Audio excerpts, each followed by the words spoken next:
the record will reflect the presence of counsel for the parties and the defendant is present to be seated. The jury is present. Mr. Okuma, you may continue with your closing argument.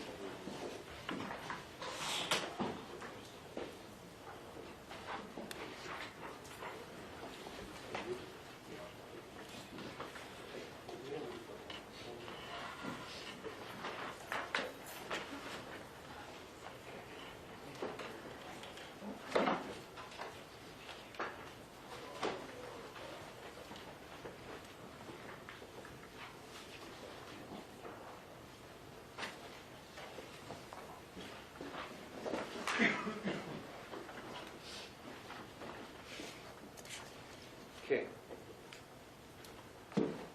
Moving on from those blue jeans.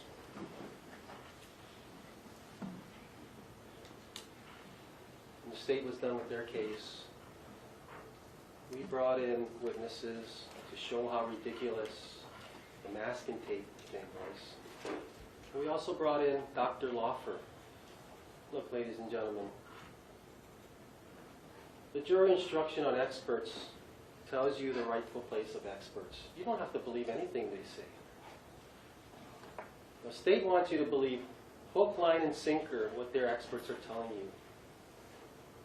Look, I put our expert up there to help you folks as trier of facts. If you guys want to disregard what he tells you, go ahead.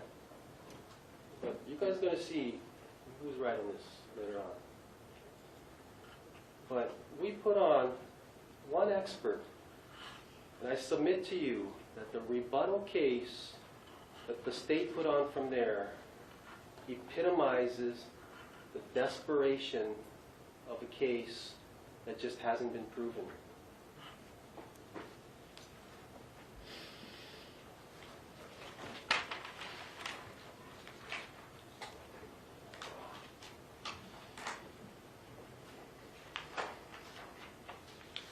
Because that was all about going back to jawbones, all that stuff, all to try to hold on to their theory that this was all about dismemberment and nothing to do with animal activity. The state rested its case, theoretically content that it proved its case beyond a reasonable doubt. That's what you're supposed to do in your case in chief. You prove your case beyond a reasonable doubt. Rebuttal is just gravy to come back on what the defense objection, that is completely not true, and that's not the law. That's misleading. The objection is sustained. Thank you. Move to strike. The motion to strike is granted. Why call it case state in chief? His objection, he's following from the same line of argument. That's improper. Thank you. The objection is sustained. In their case in chief, they brought in two experts on the topic. From JPAC, Rebecca Taylor, and Maui's own forensic pathologist, Dr. Harrell. And what do those two experts come in and tell you? Oh, it's kerf marks because it's knives. It's knives. Oh, the spacing isn't uniform. And that's because it's knives. It's knives that did that, not animals. You know what they're all about? The defense presents Dr. Laufer that comes in and tells you, no, it's not animal activity. And come to find out, what he tells you is consistent with the one article that their expert comes in with in terms of what scoring is.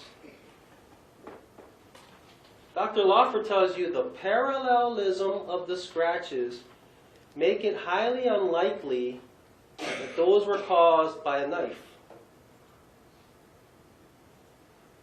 What do they do on top of all of the resources that they brought you in the case in chief?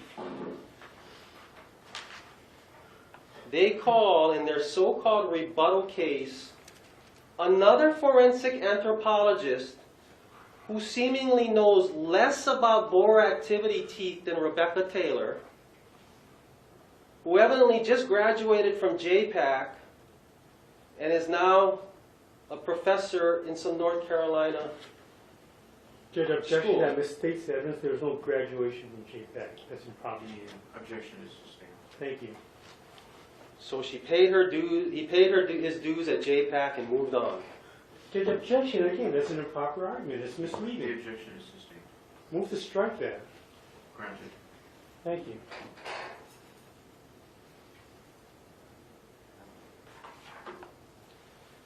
He's willing to leave his expecting wife on the weekend of Thanksgiving for $2,000. Which, hey, I suspect I'd do too in the holidays if I wanted some holiday money. Judge, objection. That's improper. What's improper about it? It's an argument. The objection is all sustained as it relates to what you would do. That's not part of the evidence. Thank you, Your Honor.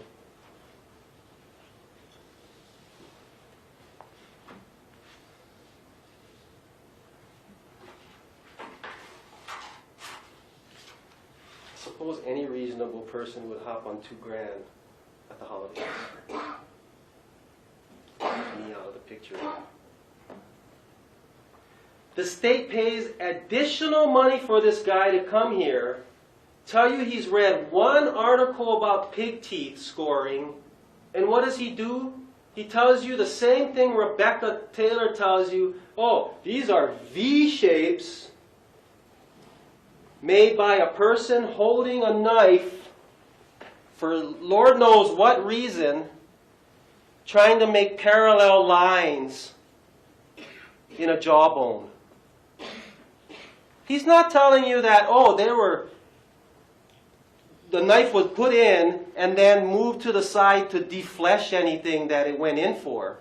He's just telling you someone sat there and made perfectly uniform parallel Objection. lines. That is not the testimony of Dr. Pasalacqua, and counsel knows it. He's misleading the jury at this point. The objection is sustained. Thank you. Move to strike that misleading statement of The counsel. motion to strike is granted. Ladies and gentlemen, if I say anything you guys find is untrue, disregard it, please. That's what the law tells you.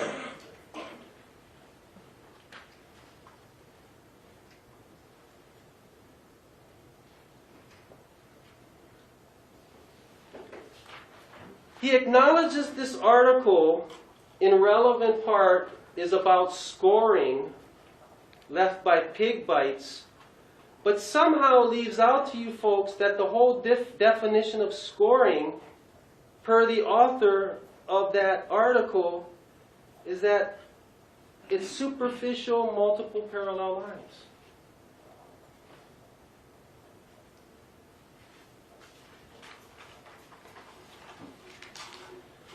Not comfortable with those efforts, now 3 experts on 4 scratches. The state pays a 4th expert, Dr. Conti. And they pay her big money, $2,000 for 1 day's work, to arrive here, to look at the evidence minutes before she testifies to you folks. And what does she tell you? I have probably done 1 or 2 cases where I have experience with boar bites. I can't remember anything about them, but I have a vivid memory of, I guess, the scoring in that one. But here, the clear V's are obvious knife marks, so forget about anything about parallel lines.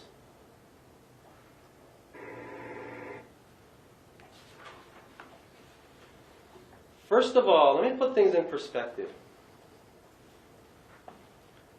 I can assure you, one reason why lawyers want someone like Dr. Conti to testify to you folks is because she will always cap off her credentials with something along the lines of, I have been invited to be a faculty member at such and such school.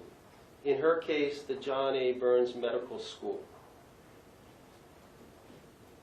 It's one of the things lawyers look for to impress juries. It's just a fact of life. Objection. That is not true. That's counsel's speculation, and if he does it, it doesn't mean lawyers do. The objection is sustained. Thank you. I move to strike that, and council's laughing right now at the court's Wow. statement. No, I can't help but laugh. I'm sorry. I'm human. This is unreal. That means nothing. He's human. If both of you would stop your behavior, I would appreciate it. It's inappropriate, and you both know it. George, I'm trying to make an argument here, and I'm being interrupted every single thing I say. Well, there's a reason for that. You need to stay with the record. All Thank right, you. The motion to strike is granted. Thank you. The thing is, ladies and gentlemen, Dr. Conti's guilty of it, Dr. Laufer's guilty of it, a bunch of other witnesses are guilty of it, of hopping on there and trying to impress you folks about what faculty they've been invited to be on. That's I hate to say it, but that's what lawyers like myself want to impress you folks with. There's objections. He's making the same argument this court just sustained. I just said myself, though. It's not in evidence. What you do with yourself is not part of the evidence of this case. The objection is sustained. Ladies and gentlemen, I can assure you, if Dr. Conti were invited to be a faculty member at the Harvard Medical School or at Stanford Medical School, not only would she take it, she would relocate, hop on it. You'd be a fool to reject it. Objection, Your Honor. There's no evidence of this, and it calls for The objection speculation. is sustained. Thank you. Move to strike. The motion to strike is granted.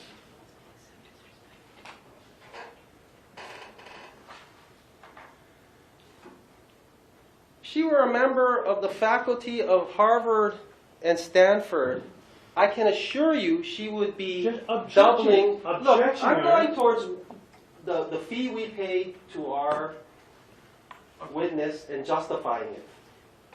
Proceed. I'll overrule the objection. Thank you.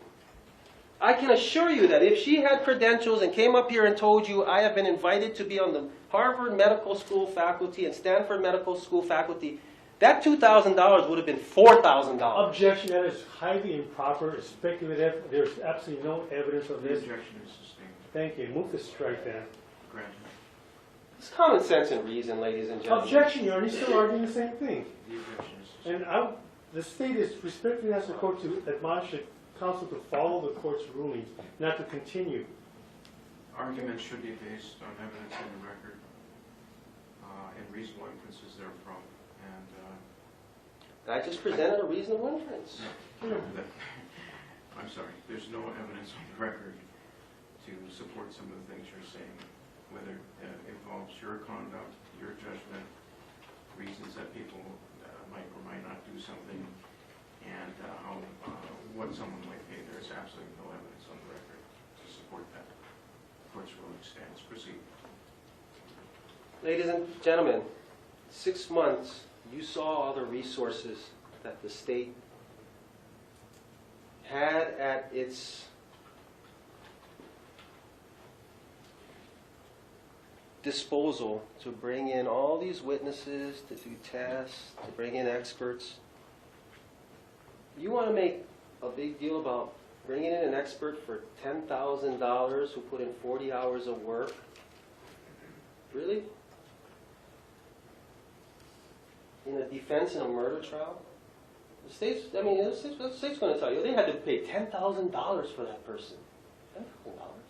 Really? Sure, that's cheap.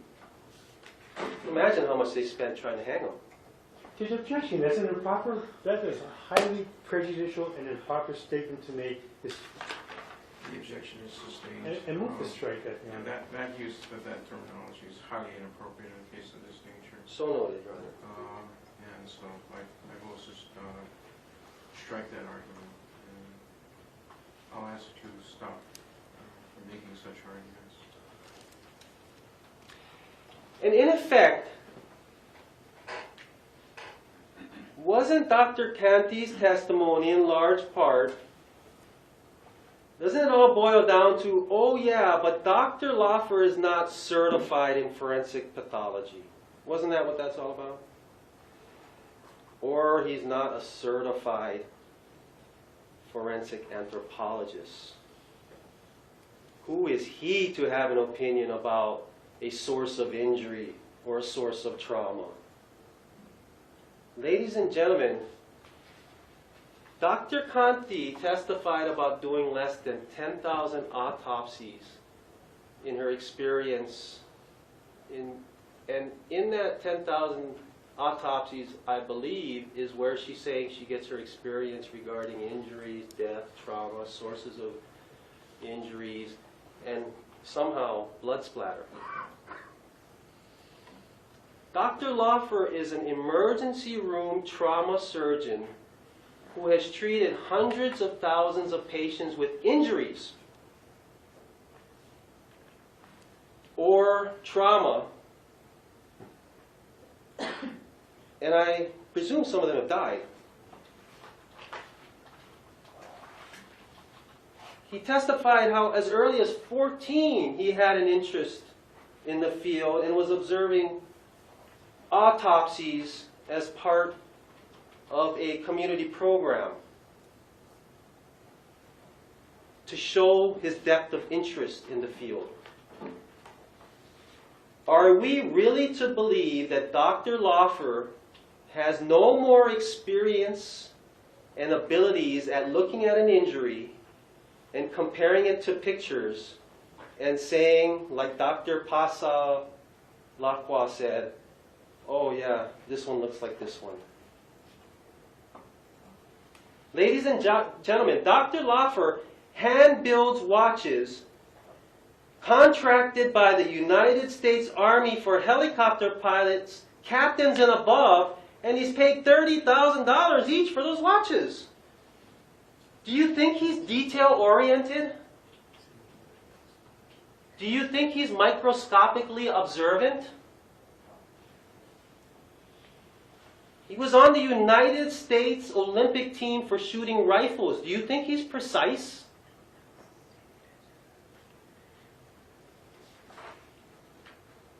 Realistically speaking, it's arguably insulting and disrespectful and downright high maka to think that some freshly minted PhD who's stoked to get $2,000 holiday bonus can come from North Carolina on the drop of a dime.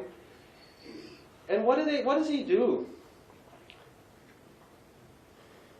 With someone's conviction for a murder trial, comes here with one article, the results of a Google search.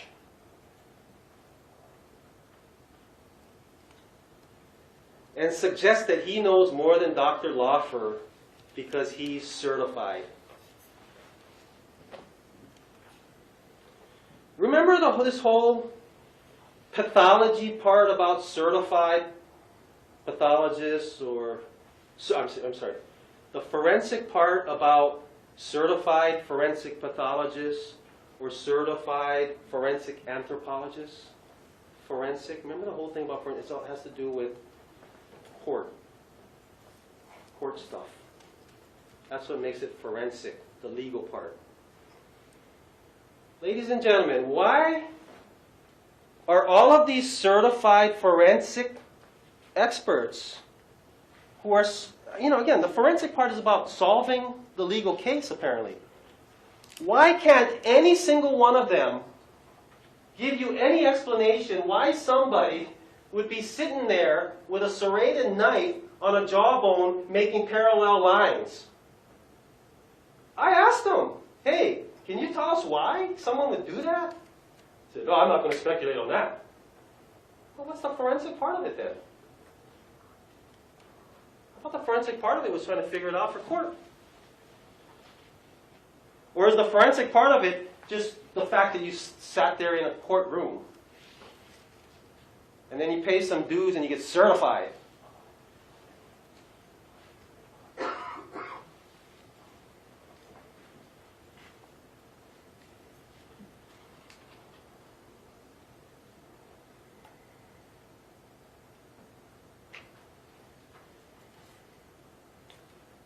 More importantly, again, like a cheating child in math class, is this a matter of justifying the answer or just giving the answer?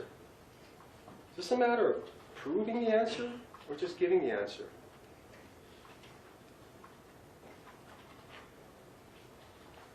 As a forensic anything, shouldn't you be considering everything in the scenario? Not half looking kerf marks and the discussion's over. I would think that you would take into consideration the environment things are found in, like whether there's boar activity there. And let's just be clear about this. If you think flies feast on rotting flesh, boars do the same thing. Why is Mr. Rivera trying to battle against the natural? That's what boars do. They're opportunistic feeders on rotting flesh. What, the flies went there naturally, but the boars didn't?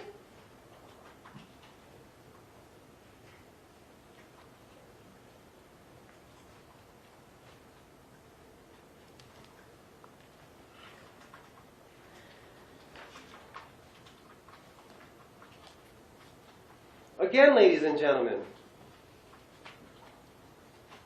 4 experts for 4 scratch marks. And the state wants you to believe them hook, line, and sinker. They certainly don't want you to believe Dr. Lawfer. What I want you to do is believe yourselves.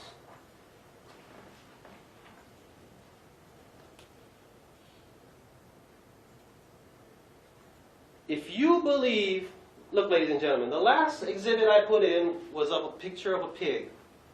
I think that was exhibit U. I had exhibit 410. If you juxtapose the two, look what happens.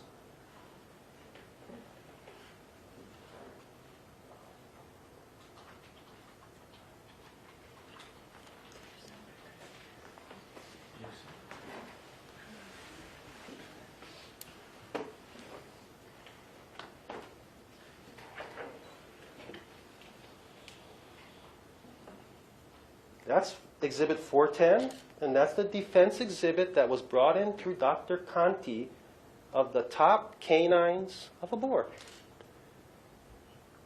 If you juxtapose the two,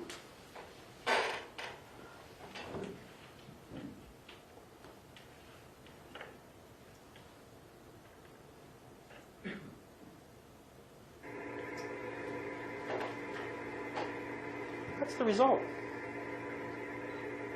That's called scoring. That's what happens when teeth go in and scratch the bone.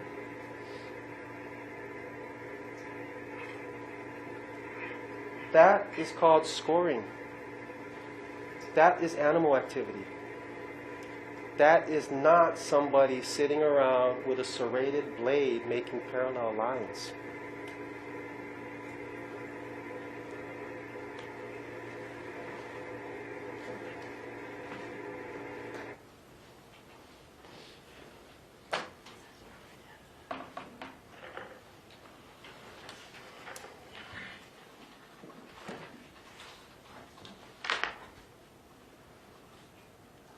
Look, ladies and gentlemen,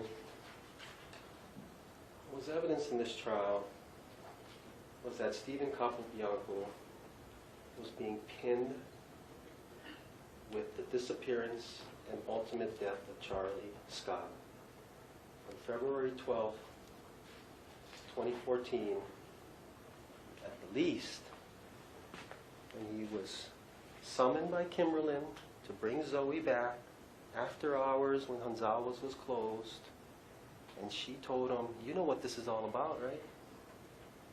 And Stephen said, "Yeah, you're pinning this on me." And she said, "Yeah, you read my mind."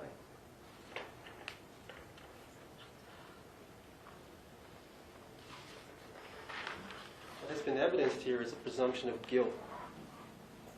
Absolutely no legitimate evidence supporting these allegations against Stephen Capobianco.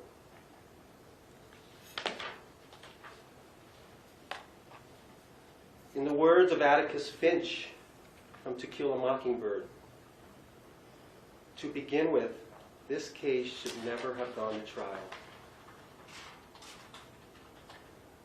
I have nothing but pity in my heart for the victim in this case and the chief witness for the state in this case, Kimberlyn Scott. She is a victim. But that pity does not extend to so far as to putting a man's life at stake. To the objection, that isn't a proper argument. Move to strike. There's no place for that type of argument in this The court. objection is sustained, and the court will strike that last sentence. The witnesses presented by the state have presented, and again, this is Atticus Finch. It's not me. The witnesses presented by this state have presented themselves to you and to this court with a cynical confidence that their testimony would not. Should I object if he's quoting for something and trying to apply it to the witnesses in our case? That is improper as well. I can't quote great attorneys. Excuse me. I'll rule on the objection. Proceed.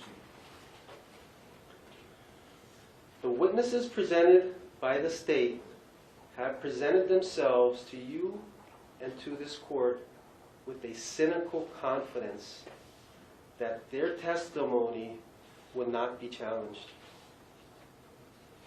Confident that you folks would go along with anything they say. Because after all, don't we all know that Stephen Capobianco is guilty?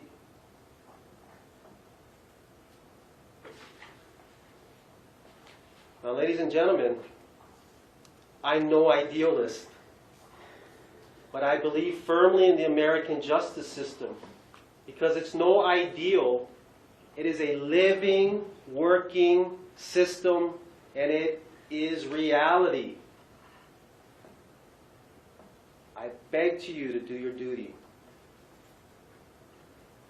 Please do your duty. Thank you.